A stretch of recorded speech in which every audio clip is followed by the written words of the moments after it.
Director Venkat Prabhu பாத்தீங்கன்னா லாஸ்டா ஒரு படம் இயக்குனாரு அப்படின்னு பாத்தீங்கன்னா மாசு என்கிற மாசிலாமணி. அதுல சூர்யா, நயன்தாரா, பிரேம்ஜி மற்றும் பலர் ரொம்ப சூப்பரா நடிச்சிருந்தாங்க. அந்த படமும் நல்லாவே ஓடி இருந்தது. ஆனா அவருக்கு சூப்பர் ஹிட்டா ஒரு மூவி லாஸ்டா ஓடிச்சு அப்படின்னு பாத்தீங்கன்னா சென்னை 28 தான். சென்னை 28 படத்தோட பார்ட் 2 வந்து அவர் இயக்க போறாராம் சீக்கிரத்திலேயே. சோ பார்ட் 2 எப்படி இருக்கும் அப்படின்ற எக்ஸ்பெக்டேஷன்ஸ் நிறைய பேருக்கு, கன்ஃபார்மா நியூஸ் வரல. சோ அதுக்கான script work, pre production works எல்லாம் போயிட்டு இருக்காம். பட் அதுக்கு முன்னாடி கௌதம் மேனன் ஒரு படம் ப்ரொடியூஸ் பண்ண போறாரு. அந்த படத்துல வெங்கட் பிரபு டைரக்ட் பண்ண போறாரு அப்படின்னு சொல்லிட்டு இருக்காங்க. இது எந்த அளவுக்கு கன்ஃபார்ம்னு தெரியல. சோ 90% கன்ஃபார்ம் ஆயிருக்கு. 100% கன்ஃபார்ம் ஆயிடுச்சுன்னா இந்த படம் எப்படி இருக்குன்னு நம்ம வெயிட் பண்ணி பார்க்கலாம். இப்போ பாத்தீங்கன்னா ஹீரோ இருக்காரு, ஒரு படத்துல நடிக்கிறோம், அவங்க வந்து ஒரு நல்ல ஃபேமஸ் ஆக ஆரம்பிச்சிட்டாங்க, ஒரு நல்ல ஃபேம் கிடைக்குது அப்படின்ற சிச்சுவேஷன்ல ஹீரோஸ்லாம் என்ன பண்றாங்க அப்படின்னு பாத்தீங்கன்னா, அவங்க படம் ரிலீஸ் ஆகுதோ இல்லையோ அடுத்த படங்கள் நடிச்சுட்டு போயிட்டே இருக்காங்க. இந்த விஷயத்துல யாருமே விதிவிலக்கு கிடையாது. நிச்சயமா யாரா இருந்தாலுமே வந்து ஓகே இதுதான் டைம், லைஃப்ல இவ்வளவு காம்படிஷன்ஸ் இருக்கு, அதுவும் மீடியா அப்படின்ற ஒரு விஷயத்துல சொல்லவே வேணாம், அந்த அளவுக்கு காம்படிஷன்ஸ் இருக்கு. ஸோ வந்து நம்மளால எவ்வளவு முடியுமோ அந்த ஏஜ்ல நம்ம ஏர்ன் பண்றதும் சரி, ஃபீல்டுக்கு நம்மளோட முடிஞ்ச அளவுக்கு அவுட்புட் கொடுக்கறதும் சரி கொடுத்துட்டு போயிட்டே இருக்கணும் அப்படின்னு போறாங்க. ஸோ இந்த கேட்டகரியில பாத்தீங்கன்னா விஜய் சேதுபதி. இப்ப சொல்லுங்க நான் என்ன பண்ணணும். இப்போ வந்து ரீசெண்டா அவரோட படம் சேதுபதி அப்படின்ற படம் ரிலீஸ் ஆக போகுது. பட் இதுக்கு முன்னாடி நிறைய படங்கள் லாஸ்ட் இயர் 2015 எண்ட்ல பாத்தீங்கன்னா நானும் ரவுடி தான் அவரோட படம் சூப்பர் டூப்பர் ஹிட் ஆச்சு. நயன்தாராவும் சரி விஜய் சேதுபதியும் சரி ரொம்ப அழகா நடிச்சிருந்தாங்க. இப்போ அது மட்டும் இல்லாம சேதுபதி படம் ரிலீஸ் ஆக போற இந்த டைம்லயும் பாத்தீங்கன்னா இதுக்கு முன்னாடி விஜய் சேதுபதி நடிச்ச ஒரு 5 படங்கள் கிட்ட ரிலீஸ் ஆகாமலே இருக்கு. அத பத்தி வந்து இவர் யோசிக்கல. ஆனா இவருக்கு கூடவே காம்படிஷனான இன்னொரு ஹீரோ என்ன பண்ணாரு அப்படின்னு பாத்தீங்கன்னா அவரோட படம் ரிலீஸ் ஆகல. அதுல கொஞ்சம் ப்ராப்ளம்ஸ், அப்படி அந்த சிக்கல்கள் ஓடிட்டு இருந்தது. பட் அவரோட படம் எப்படியாவது ரிலீஸ் ஆகணும் அப்படின்றதுக்காக அவரே வந்து அவரோட சொந்த காசு செலவு பண்ணி அந்த படம் ரிலீஸ் பண்ண வச்சார். இப்போ ரீசெண்டா பாத்தீங்கன்னா அந்த படமும் நல்லா ஓடிட்டு இருக்கு. சோ இதை தொடர்ந்து விஜய் சேதுபதி கிட்ட சேதுபதி படம் மட்டும் இல்லாம தர்மதுரை, ஆண்டவன் கட்டளை, அதுக்கப்புறம் பாத்தீங்கன்னா ரெக்க, இந்த படங்கள்ல இப்ப நடிச்சுட்டு வராராம். சோ சேதுபதிக்கு அப்புறமாவே இன்னும் 3 படங்கள் காத்துட்டு இருக்கு ரிலீஸ்க்கு. சோ இந்த படங்கள்லாம் எப்படி இருக்கு, ரிலீஸ் ஆனோடனே எப்படி இருக்கு அப்படின்னு நம்ம வெயிட் பண்ணி பார்க்கலாம். தமிழ் சினிமாவோட முன்னாடி நடிகர்கள்ல சூர்யாவும் ஒருத்தர். அவரை தொடர்ந்து அவரோட தம்பி நடிக்க வந்ததுக்கு அப்புறம் பாத்தீங்கன்னா ரொம்ப நல்ல பேர் அவரும் வாங்கிட்டார். இப்போ ரீசெண்டா பாத்தீங்கன்னா கார்த்தி அவரோட இன்டர்நெட்ல ஷேர் பண்ணிருக்க விஷயம் என்ன அப்படின்னு பாத்தீங்கன்னா, சூர்யாவால பல ராத்திரிகள் எனக்கு தூக்கமே போச்சு அப்படின்னு சொல்லியிருக்காரு.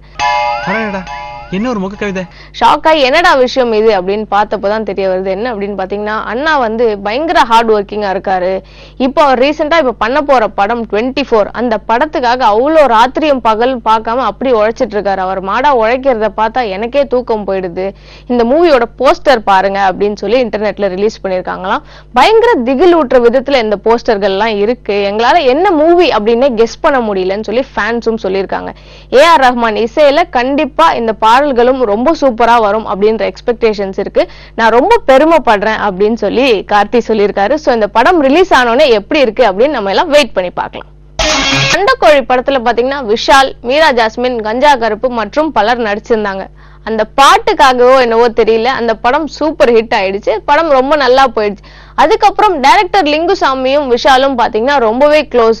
ஏன் நம்ம பார்ட் 2 பண்ணக்கூடாது, பார்ட் 1 இந்த அளவுக்கு ஹிட் கொடுத்துருக்கேன், ஏன் பார்ட் 2 பண்ணக்கூடாது அப்படின்ற ஐடியாஸ் அவங்க மைண்ட்ல இருந்துட்டே இருந்ததாம். ரொம்பவே நெருக்கமாக ஆரம்பிச்சிட்டாங்க. 2005ல பார்ட் 1 ரிலீஸ் ஆயிருந்தது. இப்போ 2016ல பார்ட் 2 எடுக்கலாம் அப்படின்னு கன்ஃபார்ம் பண்ணிட்டாங்களாம். அது மட்டும் இல்லாம இப்போ ப்ரீ ப்ரொடக்ஷன் ஒர்க்ஸ் போயிட்டு இருக்கு அப்படின்னு சொல்றாங்க. ஹீரோ விஷாலாவே பண்ண போறாரு.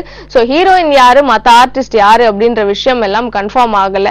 இந்த நியூஸ் எந்த அளவுக்கு 100% கன்ஃபார்ம் அப்படின்னு தெரியல. ஏன்னா மார்ச் மாசம் இதோட ஒர்க்ஸ் எல்லாம் கம்ப்ளீட்டா ஷூட்டிங் ஒர்க்ஸ் எல்லாம் ஸ்டார்ட் பண்ண போறாங்களாம். இப்போ ப்ரீ ப்ரொடக்ஷன் ஒர்க் போயிட்டு இருக்கு அப்படின்னு சொல்றாங்க. சோ மார்ச் மாசம் வரைக்கும் வெயிட் பண்ணி படம் ஷூட் எப்படி ஸ்டார்ட் பண்றாங்க, யார் யாரெல்லாம் ஹீரோயினா புக் ஆயிருக்காங்க, படம் எப்படி வரப்போகுது அப்படின்னு நம்ம வெயிட் பண்ணி பார்க்கலாம்.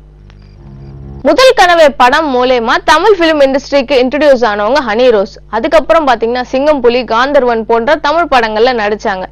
அதை தொடர்ந்து அவங்களுக்கு பெரிய அளவுல தமிழ் பிலிம் இண்டஸ்ட்ரியில வாய்ப்புகள் இல்லை அப்படின்றதுனால இவங்க ஆக்சுவலி மலையாளி ஹீரோயின் தான். சோ வந்து மலையாளம் பிலிம் இண்டஸ்ட்ரிக்கே போயிட்டாங்க. அங்க பாத்தீங்கன்னா முன்னாடி நடிகர்களோட எல்லாம் நடிச்சாங்க. அதை தொடர்ந்து இவங்களுக்கு பல வாய்ப்புகள் வந்தது. என்னென்ன வாய்ப்பு அப்படின்னு பாத்தீங்கன்னா, சுப்பிரமணியபுரம் படத்துல சுவாதிக்கு பதிலா இவங்களை தான் புக் பண்ணாங்களாம். இந்த படத்துல நீங்க நடிச்சு கொடுங்க அப்படின்னு சொல்லி சசிகுமார் கேட்டப்போ, இல்ல இவர் வந்து ஃப்ரெஷர் டைரக்டர், அப்பதான் அவருக்கு ஃபர்ஸ்ட் மூவி அது அப்படின்றதுனால இவங்க அந்த சந்தேகத்திலே வேண்டாம் அப்படின்னு சொல்லி அந்த வாய்ப்பை நழுவ விட்டாங்களாம். அதை தொடர்ந்து பாத்தீங்கன்னா வெண்ணிலா கபடி குழுல சுசீந்திரன் சார் வந்து நீங்க இந்த படத்துல நடிச்சு கொடுங்க அப்படின்னு சொல்லி கேட்டப்போ இவரும் ஒரு ஃப்ரெஷர் தான், நம்ம எப்படி சந்தேகத்திலே இருக்குமே வேணாம் அப்படின்னு சொல்லி அவாய்ட் பண்ணிட்டாங்களாம். அதை தொடர்ந்து பாத்தீங்கன்னா அவங்களுக்கு 2 படமுமே அவங்க வேணான்னு சொல்ல அந்த 2 படமுமே ரொம்ப சூப்பர் ஹிட் ஆனவொடனே ரொம்பவே ஃபீல் பண்ணாங்களாம். நம்ம வந்து இப்படி ஒரு ஃப்ரெஷர் அந்த ஒரு ரீசன்னால அவாய்ட் பண்ணிட்டோம், ஆனா பாத்தீங்கன்னா அந்த படம் 2மே இவ்வளவு சூப்பர் ஹிட் ஆயிடுச்சு அப்படின்னு சொல்லி ஃபீல் பண்ணாங்களாம். சோ அவங்க 2 பேருமே மறுபடியும் மீட் பண்ணி சான்ஸ் கேட்கலாம் அப்படின்னு முடிவு பண்ணிருக்காங்களாம். அது மட்டும் இல்லாம இனிமே எந்த சான்ஸ் வரட்டும், சோ இனிமே ஃப்ரெஷர் டைரக்டரா இருந்தாலும் பரவாயில்ல, புதுமுக ஹீரோவா இருந்தாலும் பரவாயில்ல, கண்டிப்பா எந்த வாய்ப்புகளையும் நான் நழுவ விட மாட்டேன். யார் யாருக்கு எவ்வளவு திறமை இருக்கு அப்படின்ற விஷயம் எனக்கு தெரியல. சோ வந்து அவங்களையும் சந்திச்சு நான் ஒரு தடவை வாய்ப்பு கேட்டுட்டு இனிமே எல்லா படங்களையும் நடிக்க போறேன் அப்படின்னு சொல்லியிருக்காங்க. சோ ஹனி ரோஸ்க்கு ஆல் தி பெஸ்ட். பொதுவாகவே பெரிய ஆக்டர்ஸ் அப்படின்னு பாத்தீங்கன்னா யாருமே வந்து சோஷியல் நெட்வொர்க்கிங் வெப்சைட்ல ஜாயின் பண்ண மாட்டாங்க. ஏன்னா அவங்களுக்கு பயங்கரமான பிரைவசி இஷ்யூஸ் இருக்கும் அப்படின்ற ரீசனாலே ஜாயின் பண்ண மாட்டாங்க. ஆனா நம்ம உலக நாயகன் பாத்தீங்கன்னா ரிப்பப்ளிக் டே அதாவது நேத்து சோஷியல் நெட்வொர்க்கிங் வெப்சைட் அதாவது ட்விட்டர்ல ஜாயின் பண்ணிருக்காரு. ட்விட்டர்ல அவரோட ஃபர்ஸ்ட் போஸ்ட் என்ன அப்படின்னு பாத்தீங்கன்னா 26th அன்னைக்கு இந்தியா வந்து பயங்கர ஒரு சூப்பரான கண்ட்ரி, நான் இந்தியனா இருக்கிறதுல ரொம்பவே பெருமைப்படுறேன். அதுவும் இல்லாம இந்த ஜாதி மத வேறுபாடுகள் நம்ம கண்ட்ரில இருக்கக்கூடாது, ரொம்ப பொறுமையாவும் பொறுப்பாவும் நம்ம எல்லாருமே நடந்துக்கணும், இந்தியாவை கட்டி காப்பாற்ற வேண்டியது ஒவ்வொரு இந்தியனோட கடமை அப்படின்னு சொல்லி போஸ்ட் பண்ணியிருக்காரு. அது மட்டும் இல்லாம அவரோட அடுத்த போஸ்ட் என்ன அப்படின்னு பாத்தீங்கன்னா இசைஞானி இளையராஜா இசையமைச்சு இவர் தேசிய கீதம் பாடியிருக்காரு. சோ அந்த பாடலையும் இவர் போஸ்ட் பண்ணியிருக்காரு. பிரபு சாலமன் இயக்கும் ரயில் படத்துல பாத்தீங்கன்னா தனுஷ் நடிச்சு முடிச்சிட்டார். இதை தொடர்ந்து கொடி அப்படின்ற படத்துல நடிச்சிட்டு இருக்காரு. அதுல பாத்தீங்கன்னா டபுள் ஆக்ஷன், தனுஷ் வந்து டபுள் ஆக்ஷன் பண்றாரு. அண்ணனும் அவரே, தனுஷ் தம்பியும் அவராவே நடிச்சிருக்கார். இதுக்கப்புறம் ஒரு படம் பண்ணிருக்காரு. என்ன அப்படின்னு பாத்தீங்கன்னா வட சென்னை அப்படின்ற படமும் பண்ணிட்டு இருக்காரு. சோ இதையெல்லாம் தொடர்ந்து இன்னொரு படம் பண்ண போறாரு. அவரோட அண்ணன் செல்வராகவன் எடுக்கக்கூடிய படத்திலும் தனுஷே நடிக்கிறார். சோ மியூசிக் அப்படின்னு வர்றப்போ தனுஷ் அப்படின்னாலே அனிருத், தனுஷ் அனிருத் காம்பினேஷன் தான் அப்படின்னு இருந்தது. கடைசியா பாத்தீங்கன்னா தனுஷோட தங்க மகன் படத்துக்கு அனிருத் மியூசிக் பண்ணியிருந்தாரு. அதை தொடர்ந்து பாத்தீங்கன்னா ரயில் படத்துக்கு டி இமான், அதுக்கப்புறம் வட சென்னை படத்துக்கெல்லாம் சந்தோஷ் நாராயணன் மியூசிக் பண்ண ஆரம்பிச்சிட்டாரு. சோ இப்படி வேற வேற மியூசிக் டைரக்டர்ஸ் வர ஆரம்பிச்சிட்டாங்க அப்படின்றதுனால அனிருத் வந்து தனுஷ் படங்கள்ல இருந்து கம்ப்ளீட்டா வெளியேற்றிட்டாங்க அப்படின்ற ஒரு நியூஸ் வந்துட்டு இருந்தது. பட் அப்படியெல்லாம் இல்ல அப்படின்ற விதமா அடுத்ததா தனுஷ் பண்ணக்கூடிய செல்வராகவன் படத்துல நடிக்க போறார். அந்த படத்துல பாத்தீங்கன்னா தனுஷ் அனிருத் காம்பினேஷன்ல தான் மியூசிக் வரப்போதாம். சோ இந்த மியூசிக் எப்படி இருக்கு அப்படின்றத நம்ம எல்லாம் வெயிட் பண்ணி பார்க்கலாம். என்னதான் சித்தார்த் பாத்தீங்கன்னா செம்ம கியூட்டான ஹீரோ, ரொம்ப ஒரு ஹேண்ட்ஸமான ஹீரோ அப்படின்ற பேர்லாம் வாங்கி இருந்தாலும் ஒரு கான்ஸ்டன்டான ஹீரோ, தமிழ் சினிமால இவருக்கு ஒரு நிலையான இடம் இருக்குப்பா அப்படின்ற மாதிரியான பேர் அவரால் வாங்க முடியல. கடைசியா ஜிகர் தண்டா பாத்தீங்கன்னா நல்ல ஹிட்டான மூவி. அதுக்கப்புறம் காவிய தலைவன், எனக்குள் ஒருவன் ஆகிய படங்கள்லாம் பாத்தீங்கன்னா அவருக்கு தோல்வி படங்களாவே போய் முடிஞ்சது. அது மட்டும் இல்லாம அது ஏன் அப்படின்னு பாத்தீங்கன்னா நார்மலான ஆடியன்ஸ், சி கிளாஸ் ஆடியன்ஸ்க்கு எல்லாம் அந்த படம் போய் ரீச் ஆக முடியல. சோ கண்டிப்பா இந்த படம் வந்து அவருக்கு வெற்றி படமா அமையல. சோ இந்த கவலையிலே இருந்தார். கடைசியா பாத்தீங்கன்னா தீயா வேலை செய்யணும் குமார் சுந்தர் சி காம்பினேஷன்ல இந்த படம் ரொம்ப சூப்பர் ஹிட்டா இருந்தது சித்தார்த்துக்கு. சோ இதை தொடர்ந்து அரண்மனை 2ல நடிக்கிறதுக்கு சுந்தர் சி கேட்டிருந்தப்போ உடனே ஒத்துக்கிட்டாராம் சித்தார்த். இந்த அரண்மனை 2க்காக தன்னோட ஓன் ப்ரொடக்ஷன்ல பண்ணிட்டு இருக்க ஜில் ஜங் ஜக் மூவியை கூட தள்ளி வச்சிருக்காராம். அரண்மனை 2 கண்டிப்பா ஹிட் ஆகும் அப்படின்ற நம்பிக்கையில இருக்காராம். சோ அது ஹிட் ஆகி ரிலீஸ் ஆச்சுன்னா ஃபியூச்சர்ல வந்து ஜில் ஜங் ஜக் ரிலீஸ் ஆகுறப்போ கூட அதுக்கு கண்டிப்பா இது ஹெல்ப்ஃபுல்லா இருக்கும் அப்படின்னு சொல்லியிருக்காராம்.